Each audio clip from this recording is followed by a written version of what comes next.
Tá bom, Rê. Muito obrigado pelo convite, em primeiro lugar. Eu tenho que agradecer aí a oportunidade de passar um pouquinho assim sobre fraturas sobre traumas em cotovelo de criança, né? E vamos tentar falar alguma coisa, uma introdução da parte médica, alguma coisa de tratamento, alguma coisa de fratura, tentar passar os casos assim que eu mais acho importante a reabilitação. Tem uns que são extremamente importantes, outros um pouco menos. Então, tentar passar do meu lado, e vocês podem debater, perguntar e contribuir a parte da reabilitação também, fazer um complemento. Vou compartilhar aqui.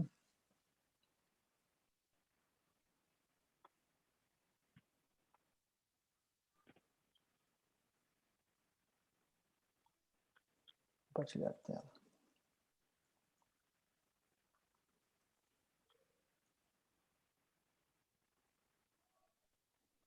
Compartilhou? Uhum. Apareceu aí? Apareceu. Tá. Bom, então hoje eu vou tentar falar um pouco mais assim de fraturas do cotovelo em criança, começando por ordem assim das fraturas mais comuns até as menos comuns, focar um pouco mais nas mais comuns que a gente vê no dia a dia, por exemplo, uma supracondiliana, começa aí, né? Como a Rê já falou, então, sou cirurgião de mão, ortopedista, trabalho em Santa Maria e Cruz Alta. Santa Maria e Cruz Alta em consultório particular e no Hospital Universitário de Santa Maria também. Começando assim, falando em fraturas, falando em húmero distal, antebraço proximal de criança, acho que uma coisa mais importante de se enxergar é essa imagem aí. Ó. O húmero, o cotovelo de criança em geral, ele tem muita cartilagem. Então, no raio-x, que é o exame inicial que a gente pede com uma suspeita de fratura ou por um trauma no cotovelo, a gente vai enxergar pequenos núcleos de ossificação. E esses núcleos eles vão surgindo conforme a idade. Quando vai ver um raio-x de uma criança de 1 ano, uma criança de 3 anos, uma criança de 7 anos, o raio-x é completamente diferente. A gente tem que imaginar as fraturas, mas sabendo quais são os núcleos de ossificação que estão presentes. Porque a anatomia radiológica é completamente diferente do 1 ao 12 anos. E para isso existe uma regrinha assim básica que para a gente entender e decorar isso aí, né? Então aqui nessas imagens em preto são os núcleos de ossificação. Mais ou menos em torno de 2 anos, até 2 anos, de 6 meses a 2 anos, o primeiro núcleo de ossificação que aparece é o do capitelo, o capítulo do rádio, número 1. Mais ou menos aos 4 anos já surge a cabeça do rádio. Isso começa a surgir aquela bolinha no raio-x lá, surgimento do núcleo de ossificação. Né? Mais ou menos aos 6 anos já surge o epicôndilo medial. Logo depois a tróclea, número 4. Número 5, depois o olecrano aqui no perfil. Então são núcleos que vão surgindo antes dos 8 anos, por exemplo, tu olha no perfil não enxerga o núcleo do olecrano. Parece que o cotovelo acabaria aqui nessa parte aqui sem essa ossificação, né? Então já uma fratura de olecrano, por exemplo, antes disso, seria muito difícil de enxergar. Teria que ter uma suspeita clínica, um edema, uma dor localizada, né? O epicôndilo lateral, então, é o último a surgir, número 6.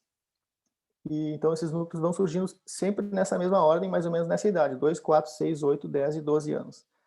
E aos poucos eles vão se fundindo com o húmero, com a metáfise e com a diáfise do húmero.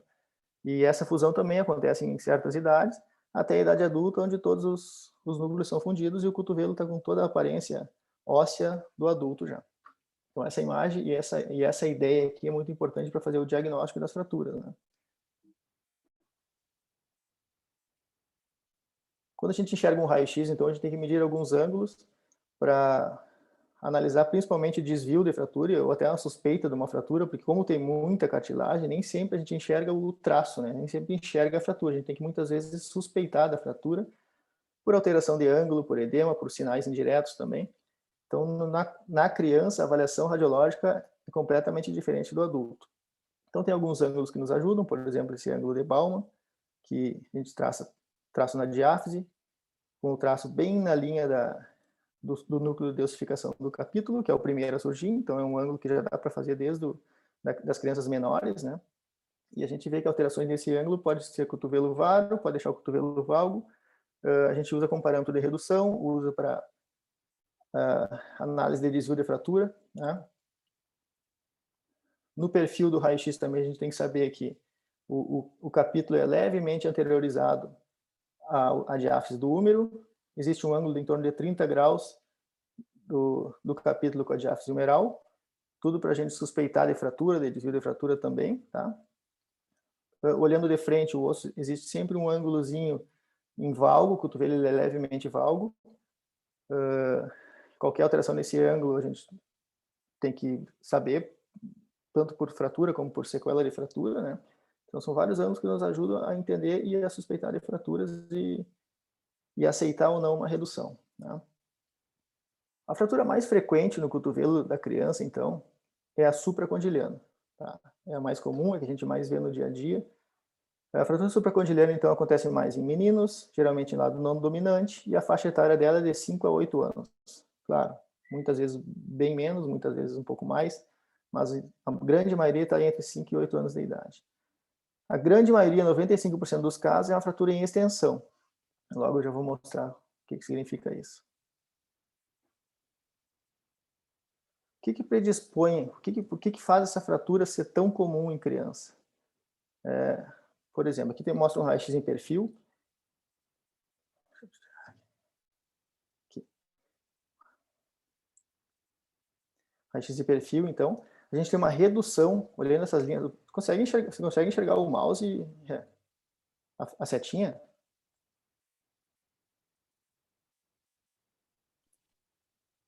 Oi?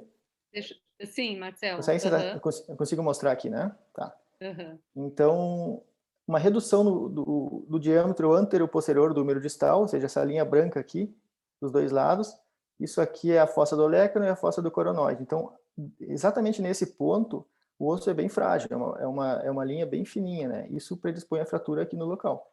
A criança geralmente tem uma frouxidão ligamentar, então uma queda com a mão espalmada e o cotovelo em extensão vai fazer que pela frouxidão ligamentar o olecranon vai entrar na fossa e o próprio olecranon na fossa vai ocasionar a fratura nesse ponto frágil. Por isso que a supracondiliana é tão comum. O olecranon empurra, né?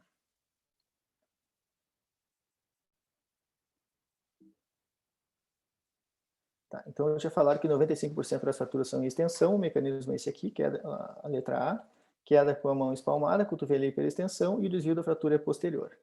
Nas fraturas em flexão, que são as menos comuns, é um trauma direto no cotovelo, em flexão, trauma posterior no olecranon, que fratura e empurra a parte distal do húmero para anterior, né? Então, fratura em extensão para trás, em flexão para frente. Bem mais rara essa aqui. Se usa a classificação para orientar o tratamento, principalmente, que são 3 tipos. Tipo 1 é sem desvio.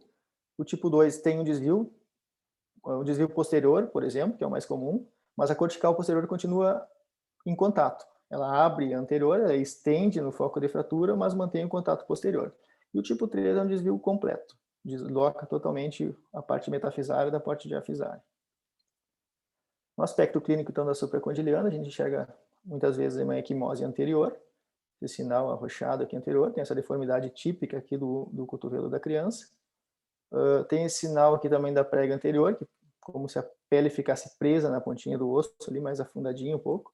Também é um sinal típico de fratura supracondiliana, né? E o tratamento, então, Gartland 1, que não tem desvio, você usa uma imobilização com uma tala axilopalmar, 60 a 90 graus, em torno de 3 semanas já está consolidado. Geralmente, tirando a tala também desses casos aqui, a gente manda para reabilitação, ou muitas vezes, criança mais calminha, assim, mais tranquila, muitas vezes ela volta 1 ou 2 semanas depois já está com um arco de movimento bem normal, ou seja, a fratura teve pouco trauma, ela não foi operada, não foi feita manipulação nenhuma depois disso, só colocado uma tala, costuma não deixar sequela nenhuma. Tá? Uma Gartland 2 que tem um contato posterior, então a gente já tem que fazer a redução, reduz, e normalmente se reduz e fixa com fios de Kirchner, para o tratamento cirúrgico, né? Também uma fratura que não teve muita energia, teve pouco desvio, costuma não deixar muita sequela, não costuma ter lesão neurológica ou alguma outra coisa assim.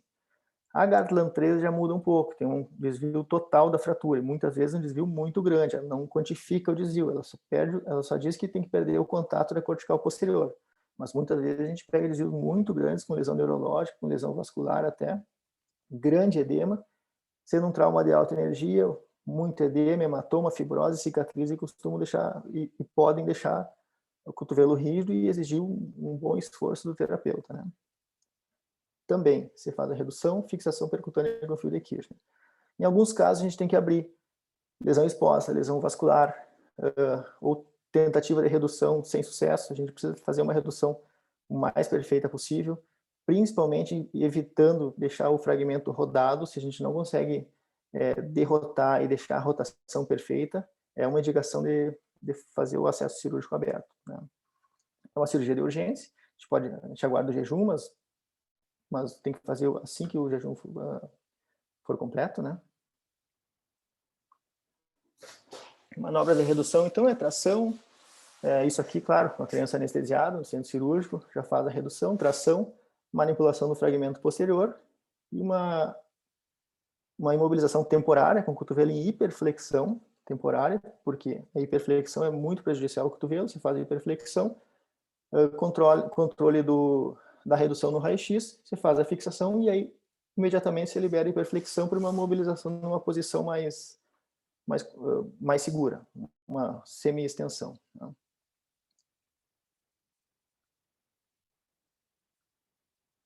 E aí tem os detalhes técnicos da redução, se o desvio posterior-lateral, você imobiliza para fixação e supinação, posterior-medial em pronação, mas isso depende do desvio da fratura, né? Fixação percutânea, então, que eu falo, após a redução, pode ser a fixação com fios de Kirchner cruzados, como na primeira imagem, ou fios laterais, paralelos ou divergentes, mas laterais. Isso é a opção pessoal. A estabilidade é bem semelhante. Eu fazia muito cruzados há muitos anos, faço só 2 fios laterais, mais seguro, porque medial a gente tem um nervo ulnar, né? O ideal seria fazer um mini acesso, dissecar o nervo ulnar para evitar a lesão. 2 fios laterais funcionam super bem e bem mais seguro, né? Então a técnica que eu uso para supracondiliar é essa aqui, ó, hiperflexão do cotovelo, faço a redução, intensificador da imagem no fundo, confiro a redução lá no intensificador, faço a redução, alguém do bloco fica segurando nessa posição aqui o punho e o ombro, né? As duas mãos, uma no punho e uma no ombro. Faço a degermação, limpo, coloco uma fita crepe fixando o punho no ombro para forçar a hiperflexão, porque nessa posição a fratura é estável. Só que é uma posição muito ruim para se imobilizar assim. Se tinha muita complicação antigamente por síndrome compartimental, né? Folkman, por causa dessa posição. Então, você usa a posição durante ali 5 minutos, que é o tempo que eu demoro para fixar a fratura, depois se libera. Muitas vezes nessa posição a mão fica sem perfusão, e depois se libera para uma semi-extensão em torno de uns 60 graus de extensão. Então, faça a redução, degermo, passando o primeiro fio de Kirchner de lateral para medial, olhando lá para a tela. Depois que passou o primeiro, usa o primeiro como guia e passa o segundo. Aí confere a redução, confere o fio bem central. Aqui está o AP, ali está o perfil. Dessa maneira, sem a tábua de mão, sem colocação de campo, degermando só a parte do cotovelo. A gente já tem bastante caso assim, antes que alguém pergunte, não tem nenhuma infecção. Aprendi assim e sigo fazendo assim há 12 anos. Dei uma contada dos últimos 10 anos assim, 120 fraturas supracondilianas. Talvez tenha deixado alguma para trás, mas eu tentei contar, no mínimo 120 tem, todas feitas desse caso, dessa maneira e nenhuma infecção. E super rápido, não, depois da redução tu não perde tempo, o que ajuda bastante na volta da perfusão da mão, né? Essa aqui é a imagem do intensificador, aquela que está aparecendo lá, depois da passagem do segundo fio. 2 fios laterais, está aqui o capítulo, né? 2 fios laterais, a redução da fratura aqui está boa. No perfil também, 2 fios no perfil tu enxerga praticamente um só. Aí já faz aqui está com a fita, hiperflexão, já libera, faz o curativo e a tala. Em torno de 3 semanas eu já tiro os fios e já libero da tala também para reabilitação. Mais um exemplo aqui, então, uma imagem de uma supracondiliana numa criança de 1 ano. Então, a gente não enxerga núcleo nenhum de ossificação. É aquela idade que recém o capítulo está começando a se ossificar. Só que ele está escondido aqui. Então, tem um núcleo de ossificação muito pequeno do capitelo. Foi encaminhado como luxação de cotovelo. porque parece realmente uma luxação de cotovelo. Fui para o bloco cirúrgico, fiz a redução, me apareceu essa imagem, pareceu muito bem reduzido, mas aí começo a enxergar o núcleo de ossificação do capitelo, que é o primeiro, e mais um tracinho ali.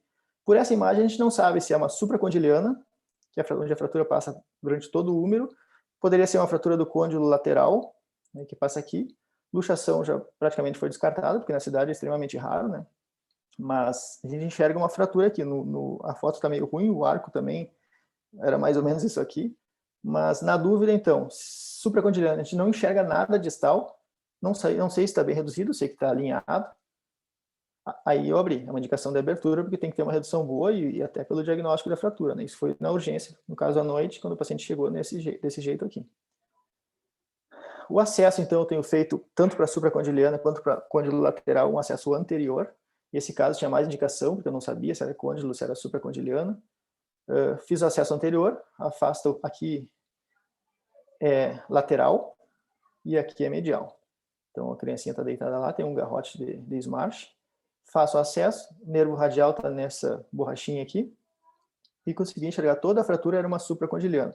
O fragmento distal é bem grande, no raio-x a gente não enxerga, parece que não tem nada. Por quê? Porque ele é todo cartilaginoso, não enxerga no raio-x, mas aberto, consegui enxergar a fratura, dá para ver na foto aqui a fratura, foi feita a redução, passagem de 2 fios laterais, criança com 1 ano, na outra semana já tinha bastante calo ósseo, 3 semanas tira fio e tal, e manda para reabilitação.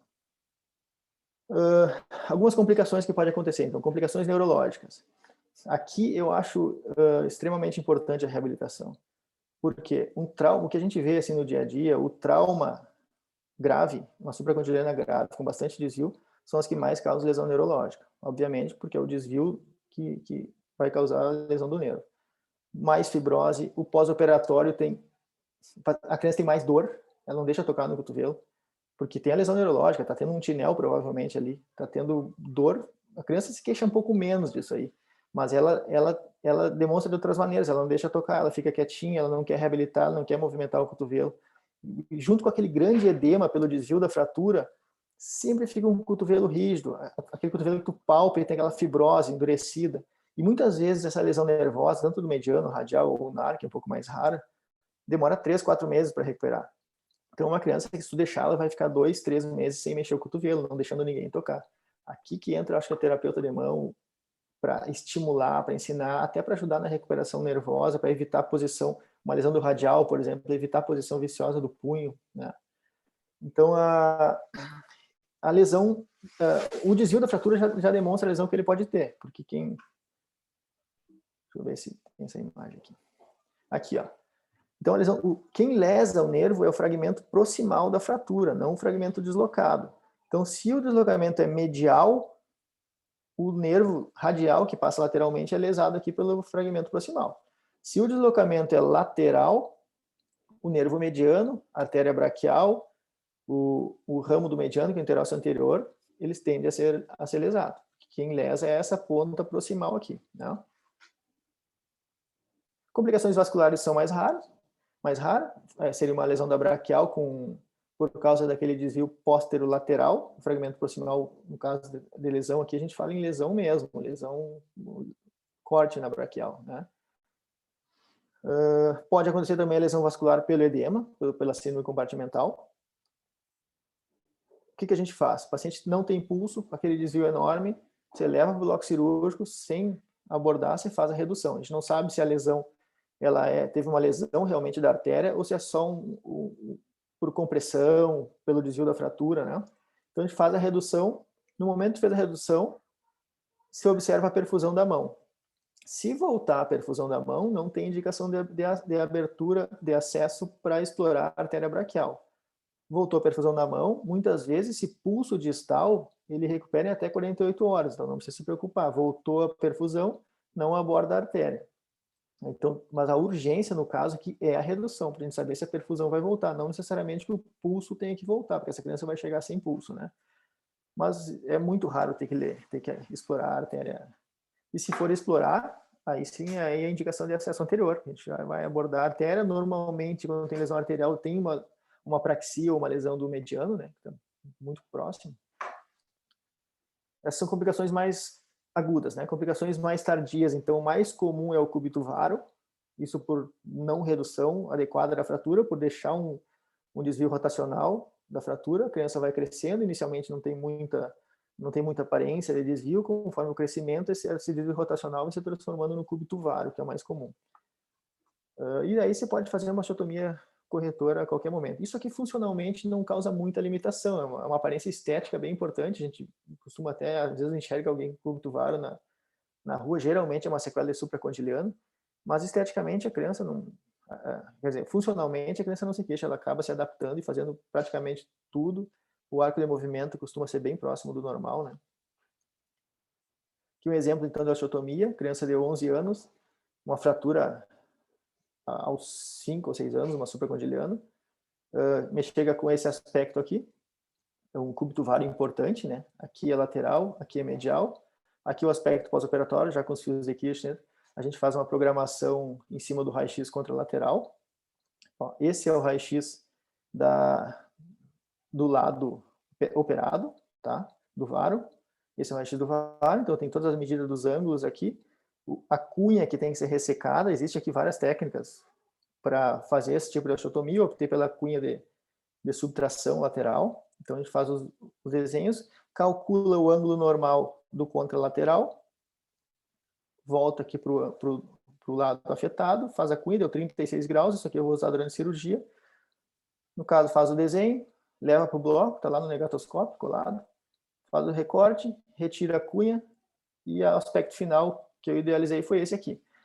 O problema dessa técnica, claro, que fica uma saliência muito grande aqui pela diferença de largura da metáfise para a diáfise, né? Por causa de todos esses anos que ele cresceu dessa maneira.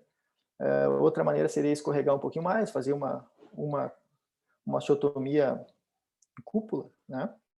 Mas no caso foi optado por essa e a gente conseguiu um bom resultado e o paciente está satisfeito. Ele se incomodava muito, só queria, esses pacientes só chega nessa idade, 11, 12 anos, só queria usar manga comprida, estava sempre de manga comprida. E aí, no caso, alinhou aqui, ele ficou satisfeito. Funcionalmente era super bem, ele jogava tênis, feliz da vida, mas só de manga comprida, então a queixa foi essa. Ainda sobre supracondiliano, são as supras mais raras, né? São a suprainflexão, no caso aqui, como o desvio é anterior, um trauma posterior no leque, numa queda direta, com desvio anterior. O tratamento é semelhante, é mais difícil de conseguir uma redução fechada, só porque o desvio anterior, a técnica de redução é diferente, então a gente já tende mais a fazer uma redução aberta. O acesso pode ser lateral, pode ser posterior, pode ser anterior, uma redução aberta, os mesmos critérios de redução, evitar deixar uma rotação, e fixação da mesma maneira, fios cruzados ou fios laterais. Sobre supracondiliano, então, que é o tipo mais frequente de fratura em criança, é isso aí. Se vocês querem comentar agora, falar alguma coisa, perguntar, ou esperar falar de todas as fraturas também, comanda aí. Não, acho que pode continuar e no final da sua aula a gente discute. Aproveitando, quem tiver alguma questão, comentário, pode enviar no chat que a gente te encaminha as questões. Eu acho também, porque é muito parecido, né? Muda a anatomia da fratura, mas acaba que o tempo de consolidação, a fixação é muito parecida. Então vamos tocar todas, então. A segunda fratura mais comum, então, são as fraturas do côndilo lateral. Essa é uma fratura que a gente tem que abrir mais o olho. A fratura supracondiliana, ela consolida, independente da maneira que tu deixar, com desvio rotacional, deslocado ou não, ela vai consolidar. Claro, vai causar uma deformidade, igual aquele caso anterior que eu mostrei, mas as fraturas do côndilo lateral, se não bem tratadas, elas não consolidam. E para mim isso é um problema muito mais grave de resolver, muito mais difícil de resolver.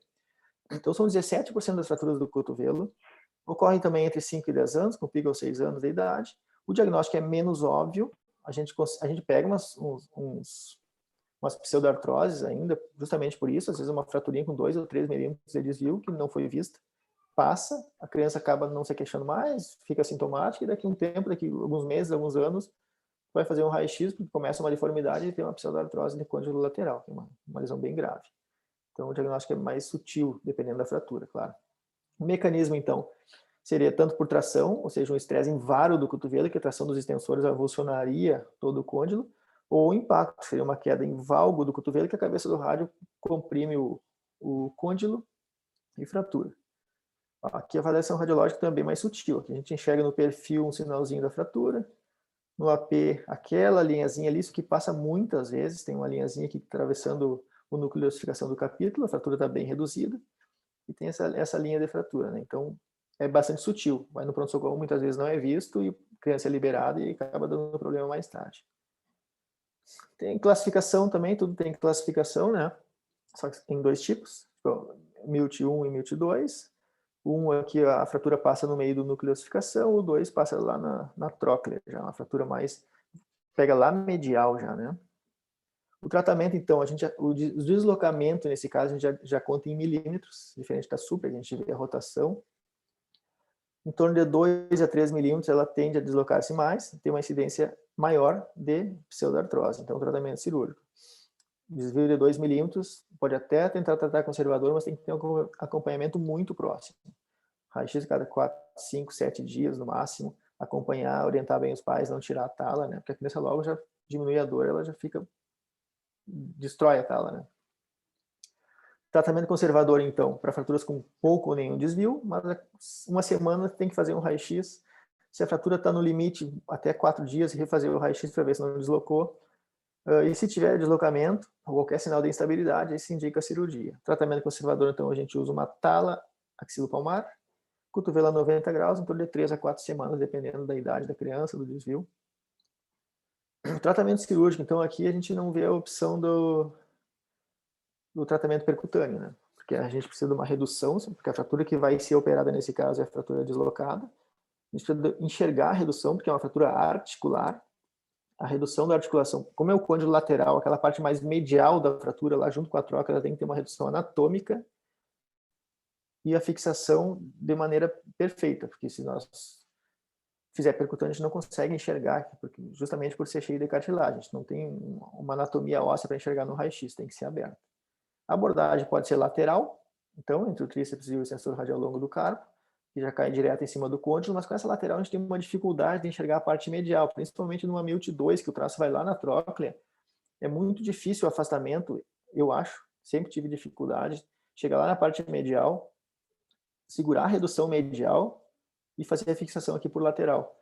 Então, ultimamente tenho usado a abordagem anterior, aquela mesma que eu mostrei antes, para o côndilo lateral, que na anterior eu consigo enxergar bem a parte medial, que é em cima dela. Claro, tem vasos, tem nervos, a dissecção um pouquinho mais, tem que ser mais cauteloso ali na dissecção, mas consegue enxergar a fratura de frente e faça a fixação lateral daí percutaneamente, né? A gente tem que ter bastante cuidado com o desbridamento, evitar muita dissecção, pelo risco de necrose do côndilo, né? Risco de infecção, risco de lesão articular, né? E a fixação se dá com 2 fios laterais, pelo côndilo mesmo. Aqui, nessa última figura aqui, então, 2 fios laterais, fixando o côndilo. Remove-se os fios em torno de 4 a 6 semanas. Já remove o fio, remove a tala, faz o raio-x controle sempre, né? E libera para reabilitação. Existem casos mais óbvios de fratura do côndilo lateral, por exemplo, esse aqui não passa desapercebido.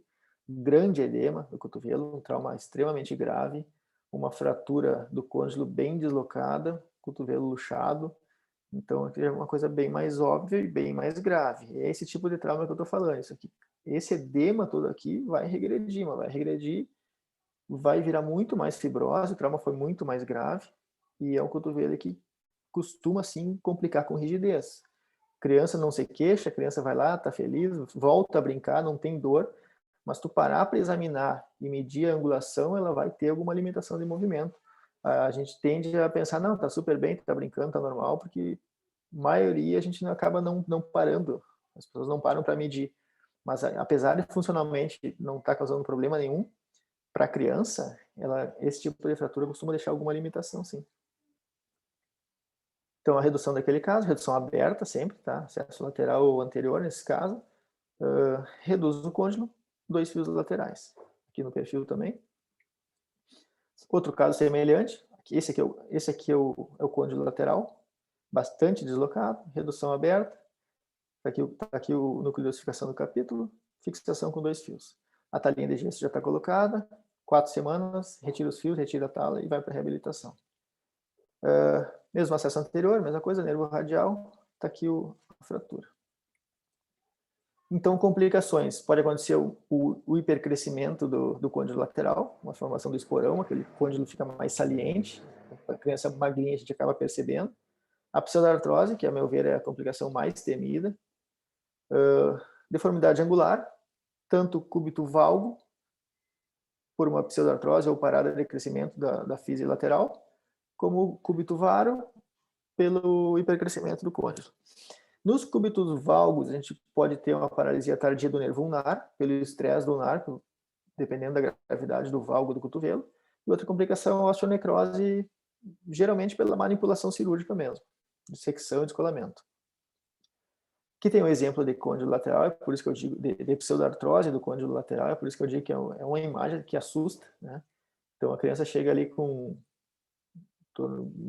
10, 12 anos, 8 anos que seja, e passou a infância com essa fratura do côndilo lateral. Isso aqui ele não causa tanto problema funcional, ele obviamente vai causar uma limitação, mas essa criança aqui, por exemplo, essa aqui não tinha dor nenhuma. Mas aí os pais percebem o valgo, né? Percebe o valgo, percebe aquela deformidade, sabe que ele teve um trauma, que não tratou, e acaba aparecendo com isso aqui. Isso é uma complicação bem difícil de tratar. Tanto que existem várias maneiras de pensar em tratar, inclusive deixar assim. E o valgo vai acabar, obviamente, causando um estresse do nervo ulnar e uma paralisia tardia, ou pelo menos sintomas de compressão do ulnar. Menos comuns ainda são as fraturas do côndilo medial. Então, representam menos de 1% das fraturas do úmero distal, a idade um pouquinho maior, 8 a 14 anos. Então, o côndilo medial está aqui. Pode ser por um trauma direto, com o cotovelo flexionado, ou pode ser por um trauma indireto, com estresse em valgo e avulsão pelos flexores. Fraturas com pouco desvio, então, uma das coisas que nos ajuda no raio-x é esse sinal do Cochin. A gente enxerga no perfil o hematoma intraarticular, aquela linhazinha preta. Aqui nesse outro raio-x enxerga a marquinha preta, que esse é sangue na articulação, suspeita-se de fratura. Como a criança tem pouca parte calcificada no cotovelo, isso aqui tem que alertar que tem alguma fratura. A gente tem que pesquisar melhor, fazer outras incidências, fazer uma artrografia, algum exame que a gente consiga enxergar essa cartilagem, né? É isso aqui, ó, fratura, forma hematoma dentro da cápsula e a gente acaba enxergando essa imagem. A classificação do côndilo medial é semelhante à do côndilo lateral, então, que é MILT também. O tratamento é cirúrgico, fraturas irredutíveis, algum deslocamento, né, em torno de 2 milímetros. É uma fratura articular também, tem que ter uma redução anatômica, então a redução é aberta. Visualização, disseca o nervo ulnar, que vai estar no caminho, fixação com fios de Kirchner medial. Obviamente é medial para lateral, né. Temos também o epicôndilo lateral, tá, que são fraturas mais raras ainda. Elas têm o centro de ossificação do epicôndilo lateral, então, surge em torno dos 11 anos e se completa, só se fecha na segunda década. A fratura se dá por avulsão pelos sistemas extensores, né? Uma queda como um estresse em varo, por exemplo. O tratamento conservador, com imobilização e supinação, flexão do cotovelo por 2 a 3 semanas também. Em torno de 3 semanas, né? Consolida a fratura. A cirurgia, então, quando temos fragmentos intraarticulares, quer dizer, a avulsão pode ter uma subluxação do cotovelo e o fragmento encarcerar na articulação, ou com desvio maior de 5 milímetros. Temos risco elevado de rigidez, então, se tiver essa lesão com interposição, porque certamente esse cotovelo subluxou ou luxou em algum momento, né?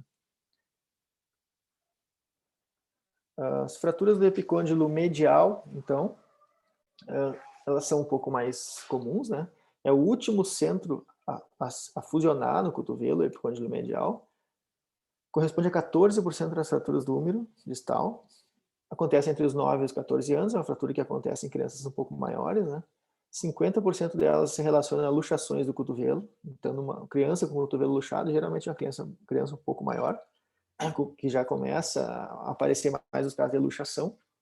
Por isso que naquele caso de 1 ano lá, a gente desconfia que não é uma luxação de cotovelo, mas se parece uma criança de 12 anos, o cotovelo luxa e muitas vezes fratura, avulsiona o epicôndilo medial. Esse cotovelo muitas vezes é reduzido na emergência e o epicôndilo medial fica encarcerado dentro da articulação, o que é uma indicação de tratamento cirúrgico. A fratura, então, ela ocorre pelo estresse em valgo do cotovelo, os flexores vão tracionar, avulsionar, e se essa força em valgo continuar, vai causar uma luxação do cotovelo, e durante a redução esse epicôndilo pode se interpor na articulação. Sempre cuidando do nervo ulnar, que é um estresse em valgo, é uma lesão do epicôndilo, o epicôndilo tem contato íntimo com o nervo ulnar, então tem que cuidar tanto avaliar no trauma, quanto observar ele durante a cirurgia, né? A cirurgia, então, é quando o epicôndilo estiver encarcerado, quando ocorreu uma luxação e o epicôndilo ficou intraarticular, obviamente tem que operar, tirar o epicôndilo e já fixar ele, ou quando o deslocamento maior que meio centímetro. Mas isso aí também é uma fratura benigna, então deslocamentos maiores muitas vezes ocorrem, tem controvérsia aqui, a gente pode tratar conservadoramente, com desvio de 1 centímetro até mais. Por quê? Porque a pseudoartrose, ela é geralmente assintomática, então a criança fica bem com a pseudoartrose de epicôndilo medial, apesar de ser uma coisa que chama a atenção, que nos faça um desvio maior que meio centímetro, nos faça atender mais a cirurgia. Casos não operados evoluem bem também. Mas o encarceramento, sim. O epicôndilo intraarticular, isso é indicação absoluta. Aqui umas figuras, então, de fratura do epicôndilo medial. Aqui estão os flexores saindo, eles avulsionam e fazem a fratura. O nervo ulnar, muitas vezes, ele é encarcerado, e em 16% ele tem uma disfunção pelo trauma, tá? No caso aqui tem parafuso, tem imagem de livro, mas como são crianças, a gente está falando, em crianças menores a gente usa fio, crianças maiores já com crescimento quase terminado, a gente pode usar um parafuso. Fraturas, então, da cabeça e do colo do rádio. Fratura em criança, geralmente a gente já fala em colo do rádio, porque fratura da cabeça é bem mais raro. São 8% das fraturas do cotovelo, acontecem entre 7 e 12 anos, 50% de outras fraturas associadas, por exemplo, ulna proximal. 90% das fraturas acomete só o colo. É muito difícil uma criança fraturar a cabeça do rádio, uma fratura articular da cabeça, porque tem um revestimento cartilaginoso extenso. O mecanismo de lesão, então, é a queda com a mão espalmada, valgo do cotovelo e uma compressão da cabeça do rádio contra o capítulo, causando a fratura normalmente do colo do rádio. A classificação, então, é pela angulação mais usada, que é de 30 a 60 graus de angulação, ou mais de 60, que nos orienta ao tratamento também. Mas isso muda muito conforme a idade, né? A angulação é medida dessa maneira, menos de 30 graus, aqui está a diáfise do rádio, aqui está a cabeça, aqui a físia, a linha de crescimento, né? Você faz a angulação, 45 graus, mais de 60 graus é tipo 3. O tratamento, então, crianças com menos de 10 anos aceitam bastante desvio da cabeça do rádio. Até 45 graus de angulação, ou até um pouco mais. Translação no colo do rádio de 1/3 pode ser aceitável. Crianças com mais de 10 anos a gente aceita um pouquinho menos, porque ela tem um potencial de remodelação menor. Então aceita 3 milímetros de translação e até 30 graus de desvio. Uma coisa importante é que com menos de 10 anos, muitas vezes, pega 50, 60 graus, tende a tratar cirurgicamente, né? Eu só vi complicação de fratura de cabeça do rádio em crianças operadas, de maneira aberta. Então, já vi remodelamento, às vezes a gente pega criança já com 10, 15 dias com fratura bastante deslocada, e já tem bastante calo, criança de 6, 7 anos, por exemplo, e observa e deixa ela remodela completamente. Às vezes, por aquele ímpeto que a gente tem de fazer o tratamento cirúrgico, de corrigir, de deixar alinhado, acaba não conseguindo fechado, tendo que abrir. Já vi casos de sinostose, de pseudoartrose, de colo do rádio. Então, tu acaba tentando tratar, ocasionando mais problema. É uma fratura que realmente, diferente do côndilo lateral, diferente da supracondiliana, ela aceita um desvio maior, sem sequelas, né? A gente tem algumas manobras de redução, por exemplo, no bloco cirúrgico, fratura com bastante desvio, é que eu sempre tento, fratura deslocada com 60, com 70, com 80 graus, tento algumas manobras de redução, essa de Israel aqui, ó, eu considero a mais simples.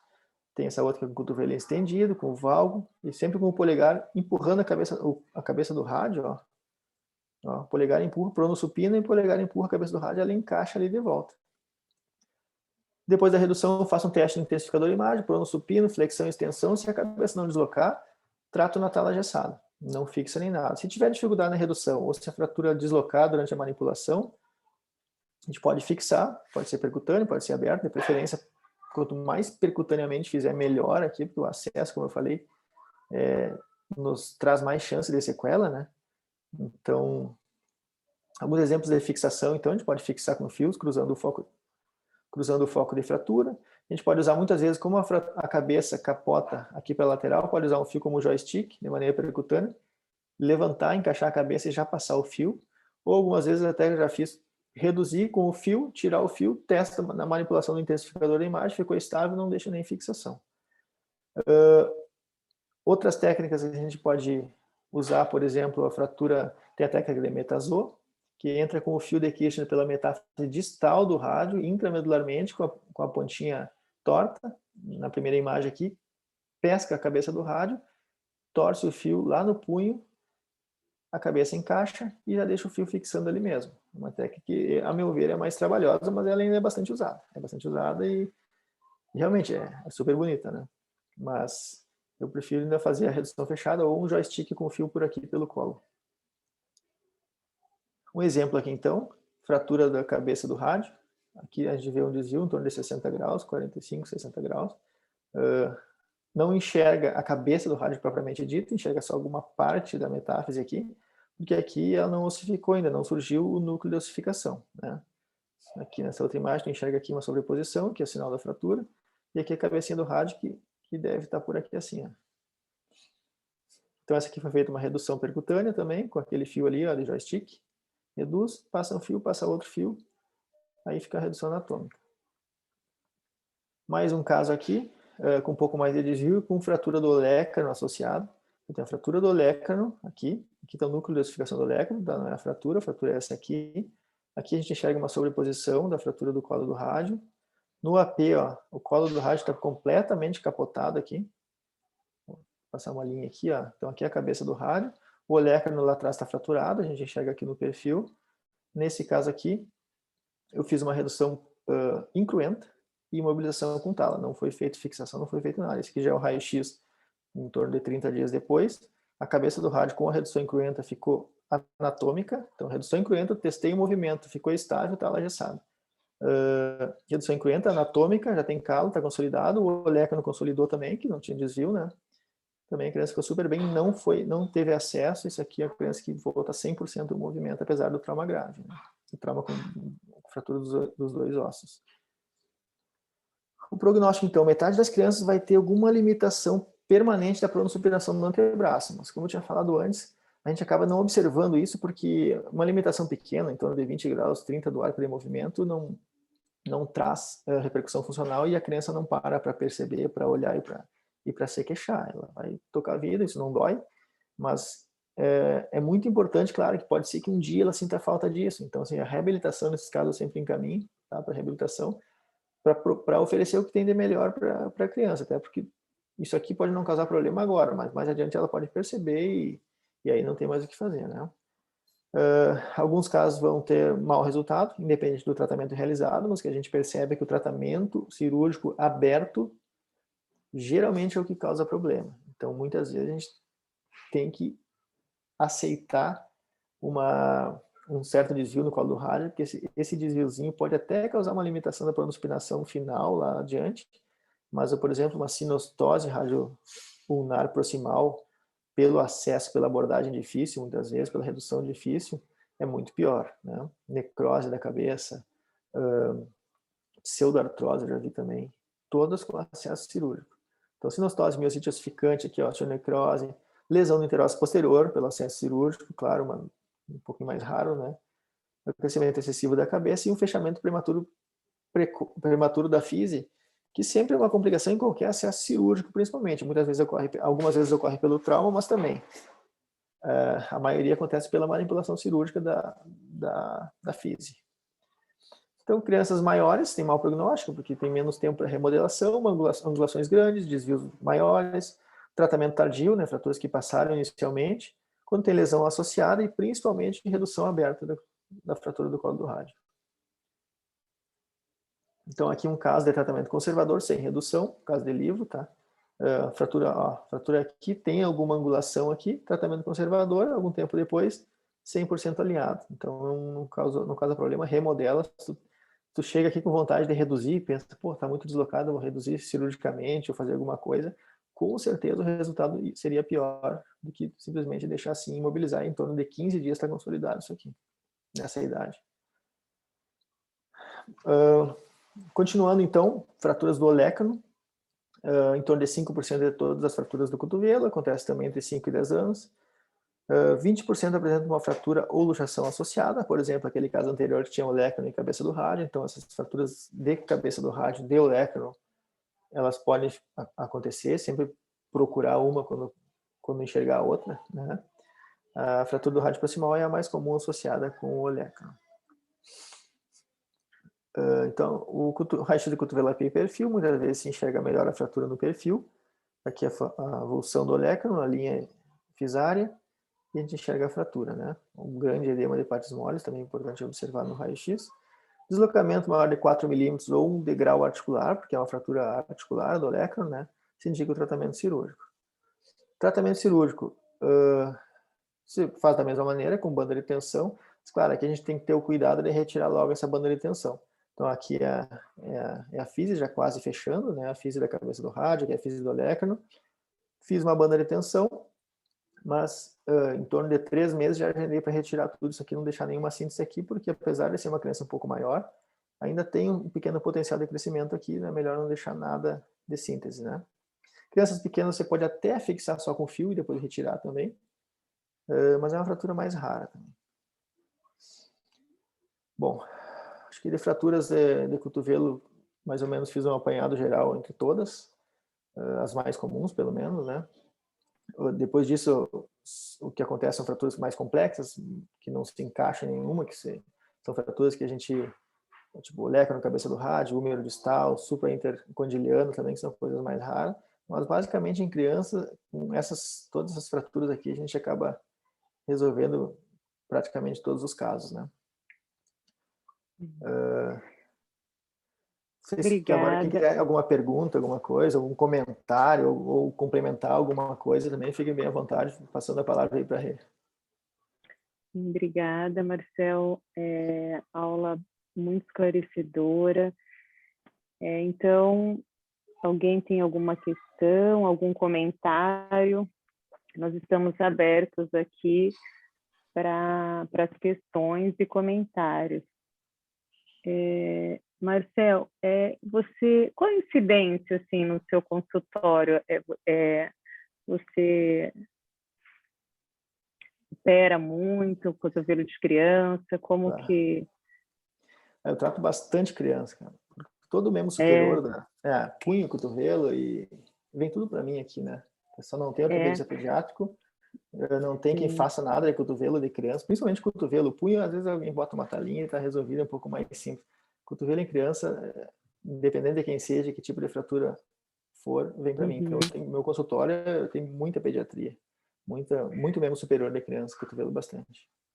Olha que interessante, porque procurando também trabalhos sobre incidência, né, mecanismos de trauma, acho que não tem, queda, né, alguns pacientes, alguns esportes, né, que assim no Brasil, mais país subdesenvolvido, acho que não tem, né, não é diferente dos americanos, por exemplo, né, que tem algumas lesões específicas, né, mas eu li alguma coisa sobre alguns brinquedos mais radicais, né? As causas são essas, quedas. O que você tem visto? Mas você pula-pula, né? É sempre. Pula-pula é fratura de cotovelo. Às vezes um punho também. O cotovelo é impressionante. Pula-pula em festinha, agora tá parado, porque muita festinha, mas o pula-pula é impressionante. Árvore, só cai de árvore bastante. Sim, aquelas casinhas, né? Que eu acho que tem uma... Enfim, o pessoal sobe, né? E aí, acho que queda, né? Crianças menores, queda de sofá, por exemplo. Cair da guarda do sofá, isso acontece bastante em casa, né? Crianças maiores já queda de árvore, queda de muro. É difícil ver assim fratura de cotovelo, por exemplo, uma queda no futebol. Na criança é mais raro, né? Mas patins, eu acho skate, né? Tem alguns casos aqui que a gente atendeu, enfim. É isso aí, tem que ter um trauma um pouco mais forte do que uma queda da própria altura, né? Criança queda de sofá pequena, queda de árvore, com mais velocidade, skate. Isso aí. Sim, mesmo bicicleta, né? Acho que alguns casos também. Bastante. Queda. Mas eu queria te perguntar se você tem visto casos de ossificação heterotópica em crianças, por exemplo. Eu tenho caso, inclusive, mas, como eu falei, é muito mais comum em redução aberta. Colo do rádio aberto, a experiência não é boa. Não é boa, que tu acaba manipulando, acaba provocando sangramento. E eu tenho caso meu de sinostose rádio ulnar proximal. Outra coisa interessante, já peguei caso de fratura de ulna proximal numa criança, que eu atendi 5 anos depois, por exemplo, eu não lembro exatamente agora, mas ela tinha 7 anos quando fez a fratura, ulna proximal. 5 anos depois ela começou com uma paralisia total do mediano. Nesse caso eu poderia até ter colocado aqui, acabei não esquecendo. Paralisia total do mediano, uma lesão típica alta de mediano, simplesmente com essa queixa. Anestesia total, começou assim, progrediu muito rápido, veio constar comigo, examinei. Tem uma história de fratura há 5 anos, faz um raio-x de uma ossificação heterotópica, tinha uma calcificação na ulna proximal que estava comprimindo o mediano. E aí tu vai para a cirurgia pensando, pô, será que é só isso, né? A calcificação pequenininha, então de 1 centímetro lá, só tinha isso de alterado. Mas tem que liberar o mediano porque a queixa dela é no mediano, no cotovelo, é uma lesão alta. Explorei, ressequei, a ossificação realmente estava encostada no mediano, simplesmente. Foi assim, em 6 meses a criança estava normal, porque tinha lesão motora também, né? Voltou a parte motora, voltou a parte sensitiva, e era isso aí, era uma ossificação heterotópica de uma fratura antiga de cotovelo. Então, e essa aí não tinha sido operada, não fui eu que tratei, mas não tinha sido operada. Mas eu Quantos acho que anos tinha? tinha 12 anos, em torno de 12 anos, era pré-adolescente já, pré-adolescente. Mas a fratura foi há muito tempo, a fratura tinha sido já, ela nem lembrava direito qual é que tinha sido o lado da fratura. Mas no raio-x aparecia essa ossificaçãozinha ali. Então, é uma complicação tardia, né? Mas que essa aí, que tá, muitas vezes você não tem como prevenir ali inicialmente, mas algumas coisas a gente sabe. A manipulação cirúrgica é muito ruim para a criança. É uma coisa que você colocou, achei bem pertinente, né? Inclusive é o meu cotidiano. As pessoas poderiam, né, que se quiserem abrir o microfone para comentar, até para a gente debater, né, para saber qual é a experiência de vocês. Aqui, realmente, os casos que eu reabilito sempre está associado a algum tipo de complicação, né, uma complicação nervosa, né, por exemplo. E realmente, criança não é um pequeno adulto, né? Então, a abordagem, né, por exemplo, dor, né, o fato de você conseguir acessar esse cotovelo, né, porque ela teve o trauma, ela, enfim, tem essa memória de dor do trauma, depois a proteção, né, porque ficam aí umas 3, 4 semanas imobilizadas, e para você acessar esse cotovelo é diferente, né, é uma abordagem diferente com a criança, né, não é simples, mexe, né. Mexe com a gente, mexe com a família, então é uma abordagem que muitas vezes eu tenho que chamar a atenção dos pais, porque a criança sente isso, né? Deve perceber mais que eu, porque chega para reabilitar, a mãe tá nervosa, a mãe tá chorando, a mãe tá querendo abraçar a criança toda hora, que passa tudo para a criança. Pais mais nervosos e crianças mais nervosas. Reabilitação mais difícil. Eu tive um caso que eu demorei quase 2 horas para poder tirar a tala da criança para eu reabilitar. Foi assim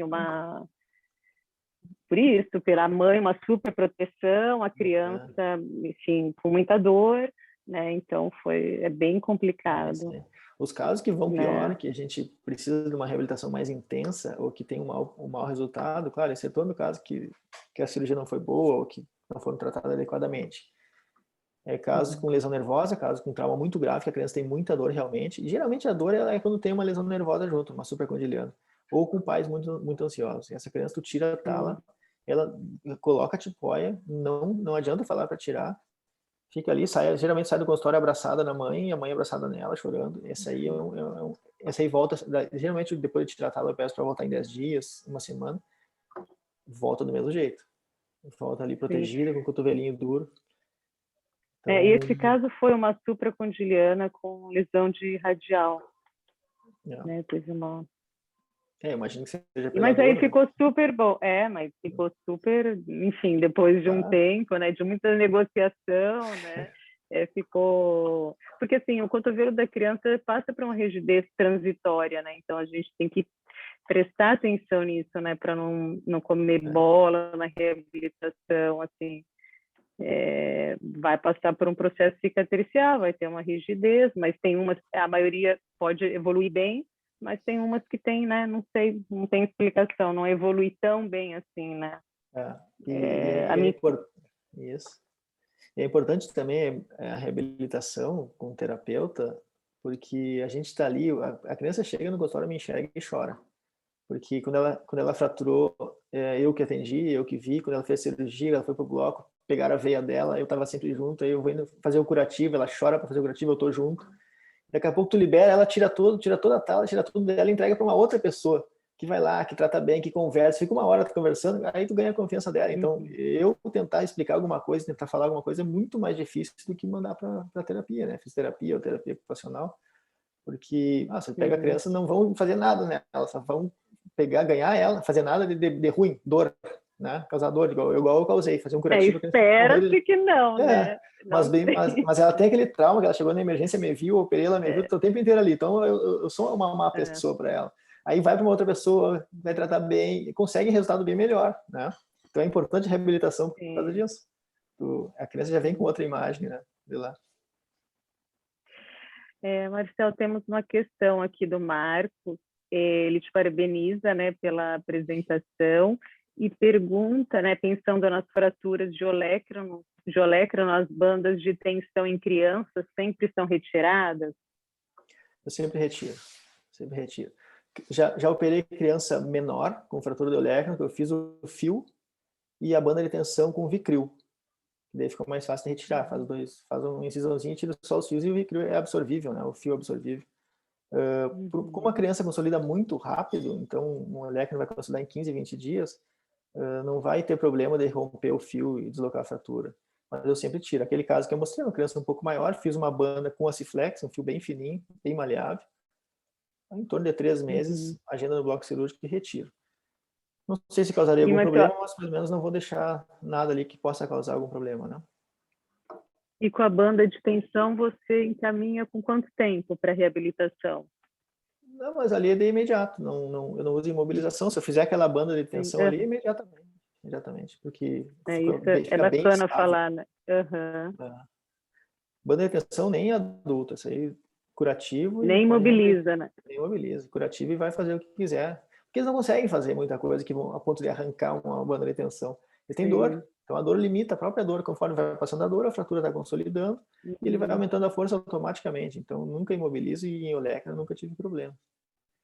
E a criança protege, a criança ela começa a quebrar o gesso, ela começa a desmanchar tudo quando começa a não ter dor. Quando não tem dor é porque está consolidado, né? Então, o olecranon reabilitar. A supracondiliana eu imobilizo, protejo com uma tala 3 semanas, porque está com os fios, porque a criança pode cair, uma coisa assim, né? E pela dor, né? Sim. Aí da Daniela, ela pergunta, ela comenta que imagina que a maioria das imobilizações das fraturas são feitas com o antebraço em posição neutra. Há algum tipo de fratura que necessita de uma imobilização com uma posição diferente do antebraço? De neutro para extensão sempre. Se tu precisar de mais de 90 graus de flexão, já começa a ter risco de complicação vascular, de edema pela hiperflexão do cotovelo. Então, se tu precisar, a supracondiliana, por exemplo, fica estável numa hiperflexão do cotovelo. Então, é por isso que se opera. A gente fixa ela para poder imobilizar com menos de 90 graus, imobilizar em torno de 60 graus, mais ou menos. Não tem uma fratura ali que eu vá imobilizar numa posição especial, pensando em não deslocar a fratura. Eles seriam posições extremas, né? Então aí já parte para a medicação cirúrgica. Então, fratura sem desvio, 90 graus, fratura com desvio, cirúrgico ou redução e imobilização sempre em 90, 60 graus, sem posição extrema. Mas antebraço pronado, supinado, tem alguma preferência? Tem alguma... Eu sempre posição neutra? Eu sempre mobilizo em neutro. Na supracondiliana, por exemplo, dependendo do desvio, ela é mais estável em pronação ou em supinação. Só que como ela desviada, eu acabo indicando a cirurgia, eu não uso isso, porque daí eu imobilizo em neutro.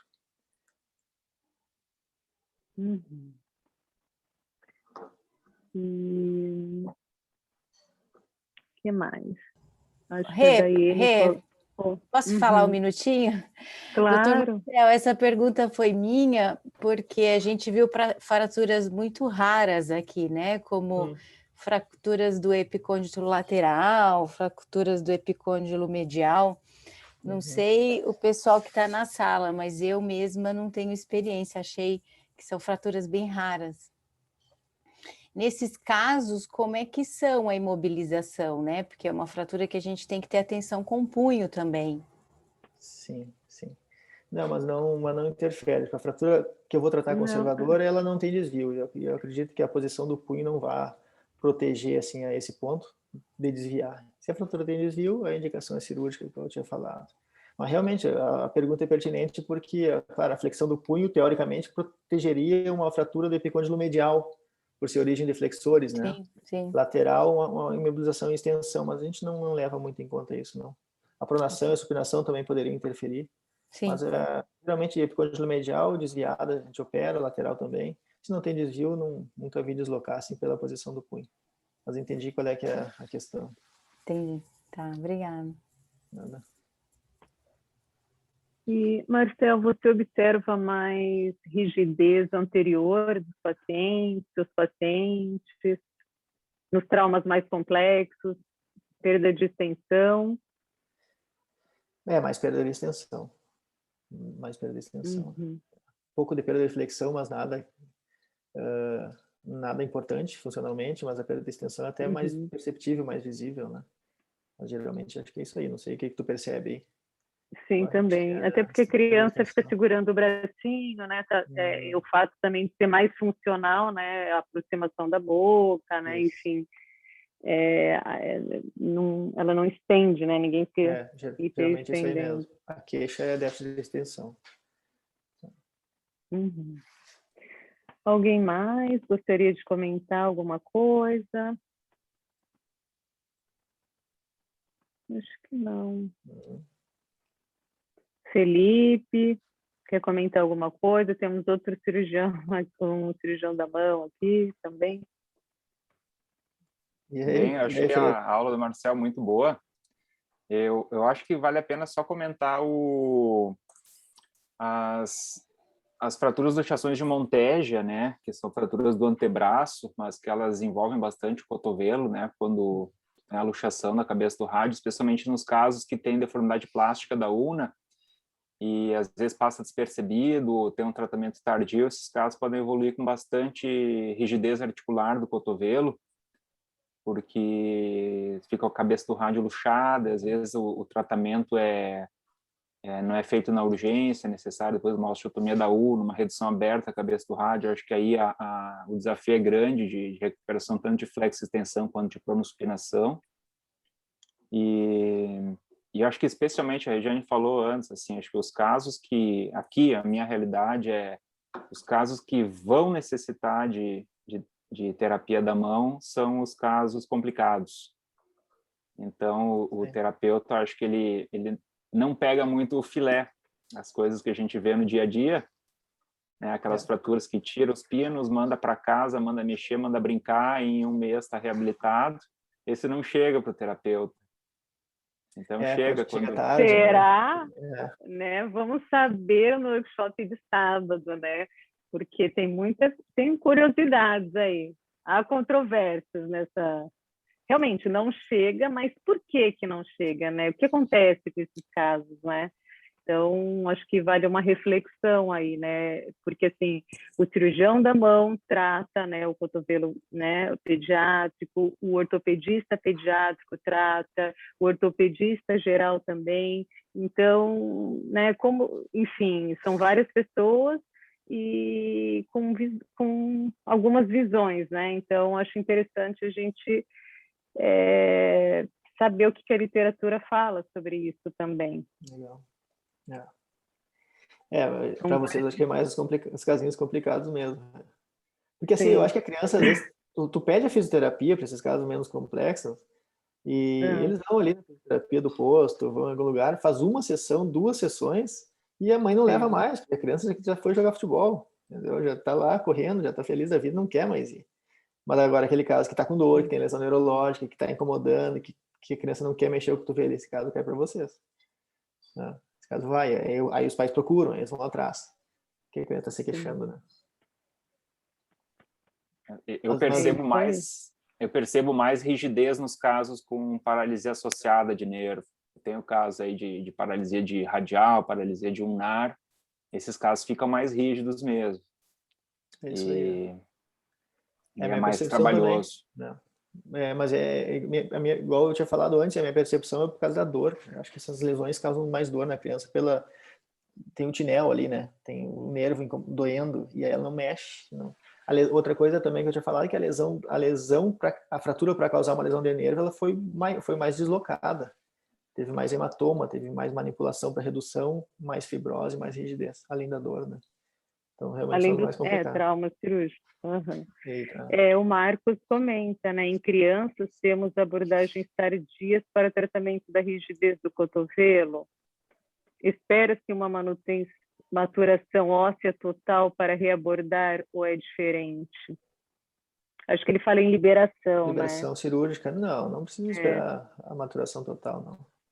Não precisa. Uhum. Se tiver uma rigidez importante a ponto de indicar uma liberação cirúrgica, a gente indica no momento que a terapeuta ali disser, olha, não está evoluindo, e tem por exemplo, menos 40 de extensão, uma limitação importante, ou flexão de 90, não está evoluindo mais na terapia, já está amadurecendo, vamos dizer assim, a cicatriz, acho que já dá para indicar, não precisa aguardar, até porque esse cotovelo tem fase de crescimento, se a gente aguardar o final do crescimento, e ele cresceu sem aquele arco completo, algumas partes de cartilagem já não vão ficar bem, porque não vão estar sendo nutridas, né, pela falta de movimento, complica muito mais.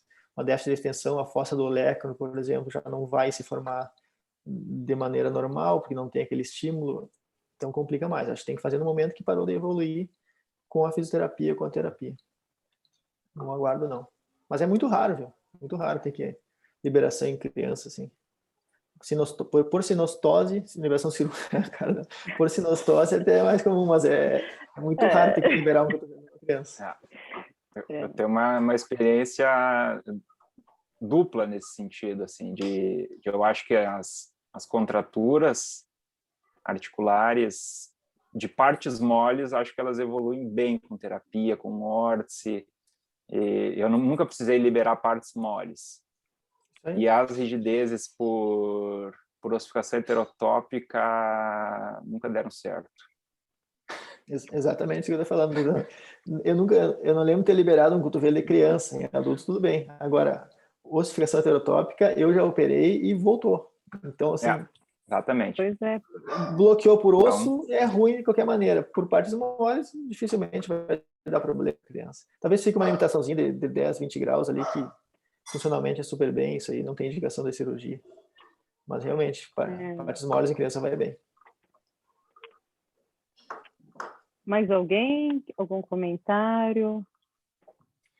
Eu tenho uma pergunta para a terapia. Se percebe alguma complicação maior, ou algum resultado pior, ou alguma coisa de diferente em cotovelos que já tinham sido manipulados, ou que fez uma fisioterapia, que não entende muito do assunto, que mexeu nesse cotovelo, que manipulou, que forçou, que causou dor, que causou microtraumatismos. Existe essa experiência? Vem essas coisas com as crianças? Vem alguma alteração no resultado?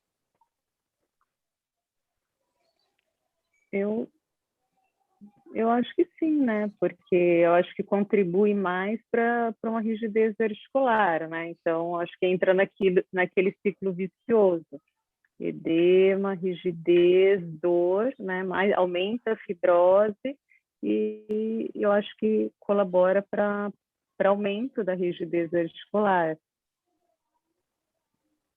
Assim, atualmente eu não tenho essa experiência, assim, não, talvez pelo atraso, né?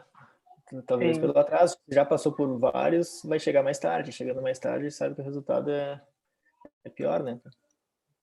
Para vocês. Sim, que a criança já está mais traumatizada pela dor, né? Pela manipulação desse cotovelo, muita movimentação passiva. Então, para nós, acho que é conquistar confiança, né, para mudar a abordagem, né, e tentar reverter esse ciclo, né, de edema, dor e rigidez, é mais complicado. Então, acho que é isso. São 9h17, né? Acho que ninguém tem mais nenhuma questão. Eu aproveito para agradecer, Marcel, mais uma vez, a sua disponibilidade, foi muito esclarecedora, né? Acho que cotovelo de criança realmente um detalhe à parte, né? Não assim, nos congressos é um assunto que não é muito não é muito falado, né? Então acho bacana a gente estudar melhor para nos ajudar até na melhora da nossa conduta. Exatamente, isso aí. Agradeço o convite mais uma vez, então, e que precisar e tiver mais alguma pergunta, alguma coisa que precisar de mim, estou à disposição também. É isso. Vamos uma foto dessa. Abram as câmeras aí, quem quer participar.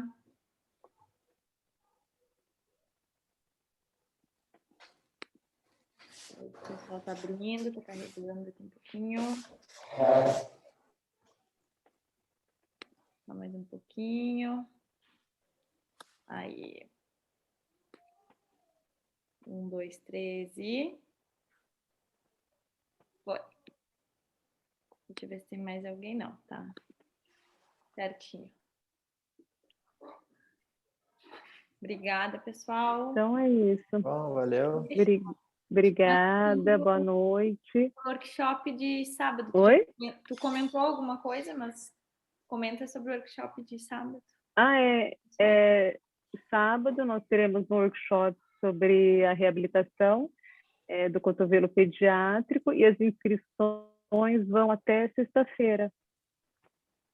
Quem quiser participar, estamos à disposição.